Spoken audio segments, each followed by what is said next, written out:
Hello everyone, आज हम पढ़ेंगे class 7 science chapter that is transportation in animals and plants. इससे पहले 2 वीडियो बन चुकी हैं, ये पार्ट 3rd वीडियो है। अगर आपने पार्ट 2 नहीं देखे हैं तो पहले उन्हें देखिए, जिससे आपको चैप्टर अच्छे से समझ में आए। ओके, तो चैप्टर में हम डिस्कशन करेंगे अबाउट द एक्सक्रीटरी सिस्टम। कौन कौन से टॉपिक हमें डिस्कस करने हैं, चलिए देख लेते हैं और अपनी वीडियो को स्टार्ट करते हैं। चलिए पढ़ेंगे इन 2 टॉपिक्स के बारे में, एक्सक्रीशन इन एनिमल्स और दूसरा टॉपिक है हमारे पास transportation of substances in plants. तो चलिए सबसे पहले पढ़ते हैं एक्सक्रीशन इन एनिमल्स के बारे में। मैं पहले भी आपको बता चुकी हूँ कि जब हमारी बॉडी के सेल्स अपने फंक्शंस को परफॉर्म करते हैं तो उसमें कुछ टॉक्सिक वेस्ट प्रोडक्ट्स रिलीज होते हैं और ये जो वेस्ट प्रोडक्ट्स हैं ये हमारी बॉडी के लिए पॉइजनस होते हैं। ये बहुत जरूरी है कि हम इन वेस्ट प्रोडक्ट्स को हमारी बॉडी से रिमूव करें। तो ये जो प्रोसेस है जिसमें हमारी बॉडी इन टॉक्सिक वेस्ट प्रोडक्ट्स को रिमूव करती है फ्रॉम द सेल्स, इस प्रोसेस को हम कहते हैं एक्सक्रीशन।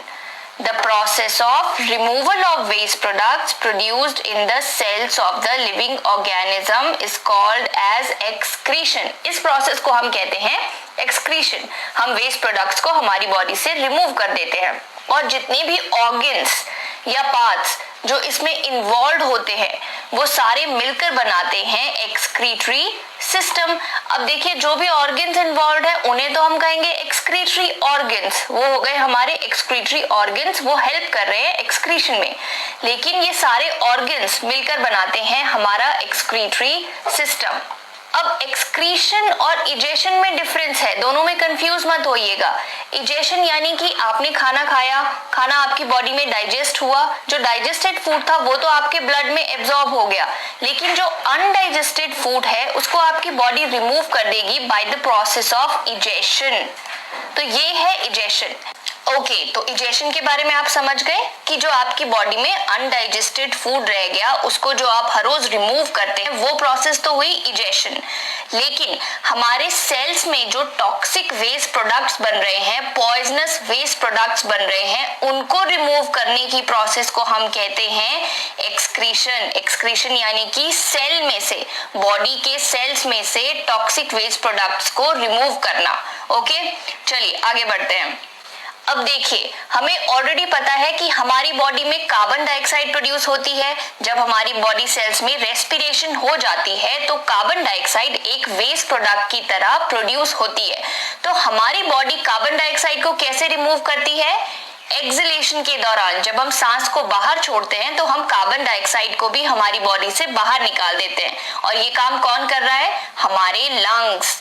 तो इस तरह से होती है कार्बन डाइऑक्साइड की एक्सक्रीशन। और यहाँ एक्सक्रीटरी ऑर्गन क्या है? लंग्स। ओके, इसी तरह से हमारी बॉडी में एक्सेस वाटर, अनवांटेड सॉल्ट्स और यूरिया भी प्रोड्यूस होता है। जब हमारी बॉडी के सेल्स डिफरेंट फंक्शंस परफॉर्म करते हैं तो ये सारे वेस्ट प्रोडक्ट्स भी बनते हैं। अब इन सारे वेस्ट प्रोडक्ट्स को बाहर निकालने का काम करती है हमारी किडनीज। यस, हमारी किडनीज रिमूव करती हैं यूरिया को, एक्सेस वाटर को और अनवांटेड सॉल्ट्स को। कैसे?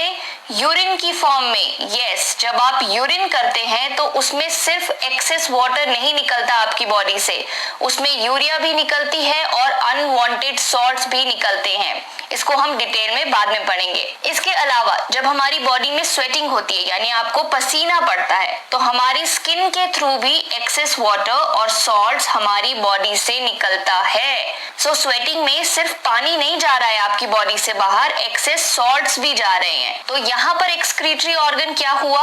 स्किन हुआ। तो देखिए, स्किन, किडनीज, लंग्स, ये सब क्या है? Excretory organs. मैंने आपको पहले भी बताया था कि जो ऑर्गन्स एक्सक्रीशन में इन्वॉल्व हैं उन्हें हम कहते हैं एक्सक्रीटरी ऑर्गन्स। और ये सारे ऑर्गन्स मिलकर क्या बनाते हैं?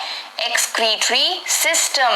तो ये सारे हैं हमारी बॉडी के एक्सक्रीटरी ऑर्गन्स और ये सब मिलकर बना रहे हैं एक्सक्रीटरी सिस्टम।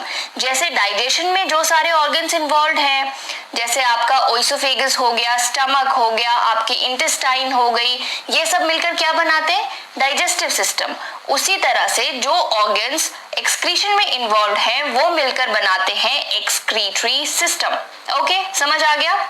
चलिए नेक्स्ट देखते हैं। कार्बन डाइऑक्साइड को रिमूव करने की प्रोसेस को तो हम बहुत बार पढ़ चुके हैं अब, कि हमारा ब्लड जो है वो बॉडी के डिफरेंट सेल से कार्बन डाइऑक्साइड को इकट्ठा करेगा, और ये कौन सी वाली पाइप्स करती हैं? वेस्ट को कैरी करती हैं वेन्स। तो वेन्स जो हैं उस सारी कार्बन डाइऑक्साइड को लेकर आएंगी हार्ट तक, हार्ट से वो जाएगा लंग्स तक, और लंग्स से वो बाहर चला जाएगा जब हम सांस बाहर छोड़ेंगे। तो कार्बन डाइऑक्साइड को कैसे रिमूव करते हैं ये हमें पता है। अब हम देख लेते हैं कि हमारी बॉडी से यूरिन की फॉर्म में जो यूरिया, एक्सेस वाटर और सॉल्ट्स रिमूव होता है वो कैसे रिमूव होता है। यानी कि अब हम पढ़ने वाले हैं हमारे यूरिनरी सिस्टम के बारे में, जो एक एक्सक्रीटरी सिस्टम ही है जिससे हमारी बॉडी रिमूव करती है यूरिया को, एक्सेस वाटर को और सॉल्ट्स को जो हमारी बॉडी में प्रेजेंट है। तो चलिए पढ़ते हैं यूरिनरी सिस्टम के बारे में। तो ये है यूरिनरी सिस्टम के डिफरेंट कंपोनेंट्स। इसमें कौन कौन इन्वॉल्व हैं? इन्वॉल्व हैं आपकी दो किडनीज, एक ये वाली किडनी, एक ये वाली किडनी, फिर दो यूरेटर्स, ये जो आपको ट्यूब्स दिख रही हैं, ये एक ट्यूब, ये दूसरी ट्यूब, इन्हें हम कहते हैं यूरेटर। तो ये दोनों भी इन्वॉल्व हैं। उसके बाद आ गया आपका ये यूरिनरी ब्लैडर, और लास्ट में आ गई यूरेथ्रा, यानी ये वाली ओपनिंग। तो ये सारे ऑर्गन्स मिलकर बना रहे हैं हमारा यूरिनरी सिस्टम, जिससे हम रिमूव करते हैं urea, excess water and salts को। चलिए डिटेल में समझ लेते हैं। तो देखिए ये है हमारा यूरिनरी सिस्टम। दो किडनीज आप देख रहे हैं, ये जो ट्यूब्स हैं ये हो गई यूरेटर्स, ये नीचे है हमारा गॉल ब्लैडर, और ये जो ओपनिंग है लास्ट में जहां से हमारा यूरिन बाहर आता है वो हो गई यूरेथ्रा। ओके, चलिए तो अब हम हमारे यूरिनरी सिस्टम के बारे में डिटेल में बात करते हैं। तो जो हमारे ब्लड में वेस्ट प्रोड्यूस हो गया, अब उसे हमें बाहर निकालना है। तो होता क्या है कि हमारा ब्लड जो है वो कॉन्स्टेंटली हमारी किडनीज से पास होता है, और किडनीज में क्या होती है? किडनीज में होती है फिल्ट्रेशन। कहने का मतलब ये कि जब ब्लड किडनीज तक आएगा तो उसमें यूजफुल चीजें भी है और उसमें हार्मफुल सब्सटेंसेस या टॉक्सिक सब्सटेंसेस भी हैं। अब किडनीज क्या काम करेंगी? किडनीज हमारे ब्लड को फिल्टर करती हैं। जैसे आपके घर में फिल्टर लगा होता है जो हमारे पानी को फिल्टर करता है, उसी तरह से किडनीज जो है वो हमारे ब्लड को फिल्टर करती हैं। और फिल्टर करने के बाद क्या होता है कि जो भी यूजफुल चीजें हैं वो आपके ब्लड में दोबारा से एब्जॉर्ब हो जाएंगी, और जो वेस्ट या टॉक्सिक प्रोड्यूस होते हैं उसे किडनीज जो हैं वाटर के साथ डिसॉल्व कर देती हैं और बना देती हैं यूरिन। यस, आपकी बॉडी में जो एक्सेस वाटर प्रेजेंट है, आपने बहुत सारा पानी पी लिया, अब कुछ पानी तो आपके बॉडी सेल्स को चाहिए फंक्शन करने के लिए, बाकी का जो एक्स्ट्रा पानी रह गया उसको भी तो रिमूव करना है ना। आप हर रोज जाके उसको रिमूव करते हैं यूरिन की फॉर्म में। अब हमारी किडनीज हमारे ब्लड को फिल्टर करेंगी, ब्लड में से जितना भी वेस्ट प्रोडक्ट है, टॉक्सिक चीजें हैं, उन सबको निकाल लेगी। जो यूजफुल चीजें हैं उन्हें तो हमारा ब्लड एब्जॉर्ब कर लेगा वापस, लेकिन जो टॉक्सिक चीजें हैं उनको एक्सेस पानी जो आपने पिया उसमें डिसॉल्व करेगी और बना देगी हमारा यूरिन। इसी यूरिन को आप रिमूव करते हैं। अब किडनीज ने कर दिया ब्लड को फिल्टर, एक्सेस वाटर के साथ ये यूरिन जो है ये किडनी से पास होता हुआ इन यूरेटर्स के थ्रू, यानी इन ट्यूब्स के थ्रू पहुंचेगा हमारे यूरिनरी ब्लैडर तक। यूरिनरी ब्लैडर में हमारा यूरिन स्टोर्ड रहता है जब तक आप उसको बाहर नहीं निकालते, और फाइनली इस ओपनिंग के थ्रू यानी यूरेथ्रा के थ्रू आपका यूरिन जो है वो बाहर आ जाता है। इस तरह से आप अपने यूरिन को अपनी बॉडी से रिमूव करते हैं।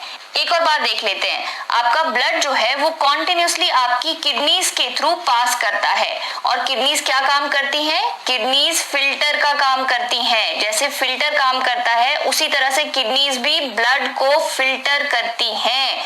जो यूजफुल चीजें हैं उनको दोबारा ब्लड में एब्जॉर्ब कर लेगी, और जो जो अनवांटेड या वेस्ट या टॉक्सिक चीजें हैं उसको एक्सेस वाटर में मिलाकर बना देगी यूरिन।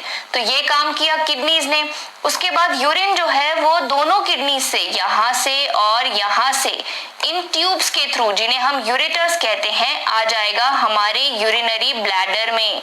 यहाँ स्टोर रहता है हमारा यूरिन जब तक आप उसे बाहर ना निकालें, और फाइनली इस ओपनिंग से, जिसे हम यूरेथ्रा कहते हैं, आपका यूरिन जो है वो बाहर आ जाता है। Okay, simple. चलिए आगे देखते हैं। तो ये है यूरिनरी सिस्टम के कंपोनेंट्स। दो किडनीज हैं, दो यूरेटर्स हैं, एक यूरिनरी ब्लैडर है और यूरेथ्रा है। अगर आपको कोई पूछे कि इनकी फंक्शंस क्या हैं तो आप क्या लिखेंगे? किडनीज का क्या काम है? किडनी जो है वो ब्लड से वेस्ट को और एक्स्ट्रा वाटर को फिल्टर करती है और यूरिन बना देती है, राइट। यूरेटर्स का क्या काम है? यूरेटर्स जो है वो ट्यूब लाइक स्ट्रक्चर है, ऐसी ट्यूब्स जैसी तो है ना, जो किडनी को और यूरिनरी ब्लैडर को कनेक्ट कर रही है। हमारा यूरिन जो है वो किडनी से ब्लैडर तक कैसे पहुंचता है? यूरेटर्स के थ्रू ही तो पहुंचता है। अब यूरिनरी ब्लैडर का क्या काम है? जो भी आपकी बॉडी में यूरिन प्रोड्यूस हुआ उसको स्टोर करके रखेगा आपका यूरिनरी ब्लैडर, राइट। यहाँ आपका यूरिन स्टोर रहेगा।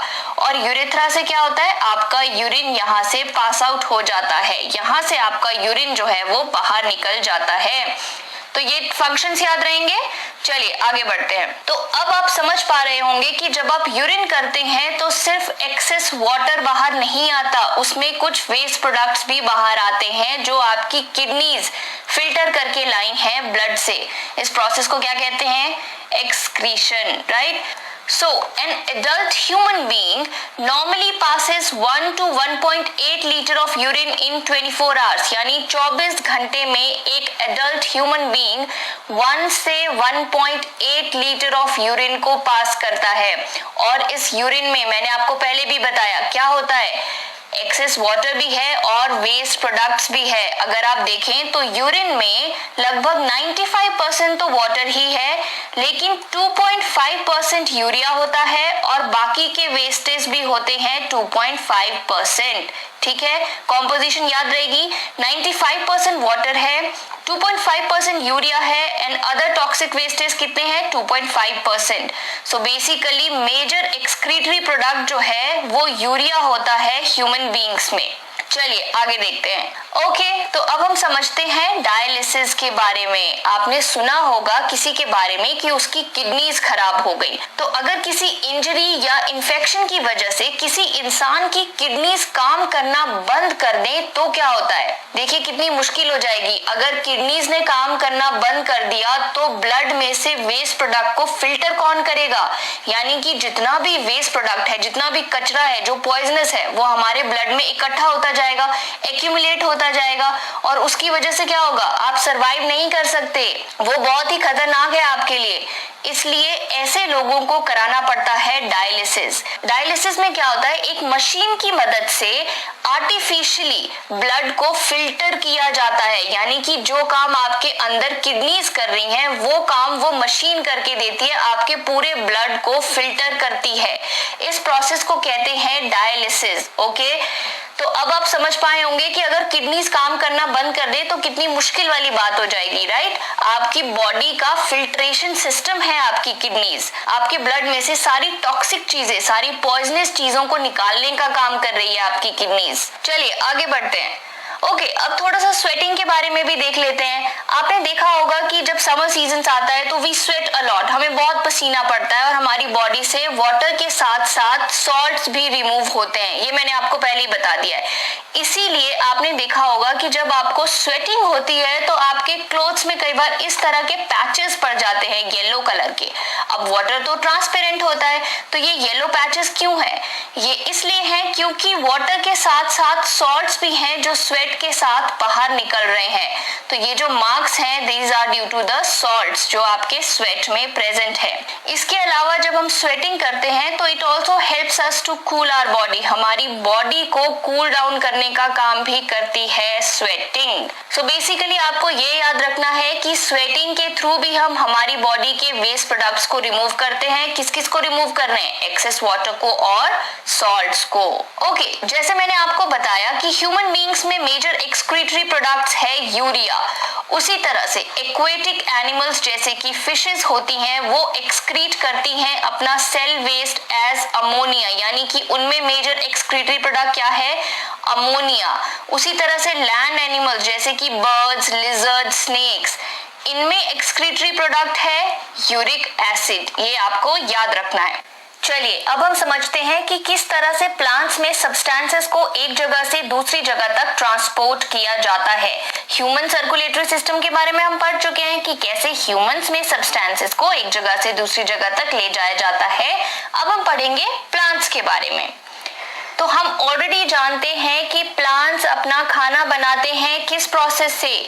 फोटोसिंथेसिस की प्रोसेस से। फोटोसिंथेसिस क्या है? Food making process in plants. और फोटोसिंथेसिस के लिए क्या चाहिए? सनलाइट चाहिए, कार्बन डाइऑक्साइड चाहिए, वाटर एंड मिनरल्स भी चाहिए। तो सनलाइट तो मिल जाती है सन से, कार्बन डाइऑक्साइड मिल जाती है एयर से। एयर में कार्बन डाइऑक्साइड प्रेजेंट है तो प्लांट्स जो हैं उस एयर से ले लेते हैं कार्बन डाइऑक्साइड। इसके अलावा वाटर एंड मिनरल्स कहाँ से मिलते हैं? प्लांट्स वाटर और मिनरल्स को सॉइल से एब्जॉर्ब करते हैं, यानी मिट्टी में जो पानी हम देते हैं या जो मिनरल्स प्रेजेंट है उससे एब्जॉर्ब करते हैं वाटर एंड मिनरल्स को, और इन सब चीजों की मदद से बना देते हैं अपना खाना फोटोसिंथेसिस की प्रोसेस से। और ये खाना कहाँ बनता है? लीव्स में। लीव्स को फूड फैक्ट्री भी कहा जाता है, हमने पढ़ा था। ओके, तो ये सब तो हमें पता है, लेकिन सोचने वाली बात ये है कि ये जो वाटर एंड मिनरल्स है जो प्लांट्स ने सॉइल से एब्जॉर्ब किए, इसको प्लांट्स के डिफरेंट पार्ट्स तक ट्रांसपोर्ट कैसे किया जाता है? और दूसरी इंपॉर्टेंट बात, फोटोसिंथेसिस के बाद जब प्लांट्स ने अपना खाना बना दिया तो उस खाने को लीव्स से, क्योंकि खाना तो लीव्स में प्रिपेयर हुआ, लीव्स है प्लांट्स का किचन, तो उस किचन से प्लांट्स के डिफरेंट बॉडी पार्ट्स तक उस खाने को कैसे पहुंचाया जाता है? रिमेंबर, यहाँ पर भी प्लांट के हर एक पार्ट को फूड की जरूरत है। ऐसा नहीं है कि लीव्स में खाना बना तो सिर्फ लीव्स को ही जरूरत है। लीव्स में खाना बनेगा लेकिन उसके बाद उसे ट्रांसपोर्ट किया जाएगा प्लांट के हर एक पार्ट तक। अब हम यही समझेंगे कि किस तरह से वाटर और मिनरल्स जो हमने सॉइल से एब्जॉर्ब किए, जो प्लांट ने सॉइल से एब्जॉर्ब किए, उसे प्लांट ट्रांसपोर्ट करता है प्लांट के डिफरेंट पार्ट्स तक। और दूसरी बात, किस तरह से जो खाना लीव्स में बना उसे प्लांट ट्रांसपोर्ट करता है डिफरेंट पार्ट्स तक। ओके, सबसे पहले बात कर लेते हैं absorption of water and minerals from soil. अब ट्रांसपोर्ट करने से पहले सॉइल से एब्जॉर्ब भी तो करना है ना वाटर एंड मिनरल्स को, तो ये काम कौन करता है? ये काम करती हैं प्लांट की रूट्स। सॉइल में जो वाटर और मिनरल्स प्रेजेंट है उसको एब्जॉर्ब करती हैं प्लांट की रूट्स। रूट्स में इस तरह के फाइन छोटे छोटे से हेयर लाइक स्ट्रक्चर होते हैं जिन्हें हम कहते हैं रूट हेयर, और एक्चुअली में ये जो रूट हेयर हैं ये एब्जॉर्ब करती हैं water and mineral nutrients dissolved in the water from soil. ठीक है, याद रहेगा कि रूट में जो हेयर लाइक स्ट्रक्चर प्रेजेंट है जिन्हें हम रूट हेयर कहते हैं वो एब्जॉर्ब करते हैं वाटर एंड मिनरल्स को। कहाँ से? सॉइल से। ओके, तो एब्जॉर्प्शन का काम तो हो गया, सॉइल से वाटर और मिनरल्स को एब्जॉर्ब कर लिया हमारी रूट ने। इसके बाद क्या होगा? इसके बाद इस वाटर और मिनरल्स को ट्रांसपोर्ट भी तो करना है ना प्लांट के डिफरेंट पार्ट्स में। ऊपर तक ले जाना है, लीव्स तक ले जाना है, स्टेम तक ले जाना है। तो यहाँ से ऊपर तक ले जाने का काम कैसे होता है ये हम अब देखते हैं।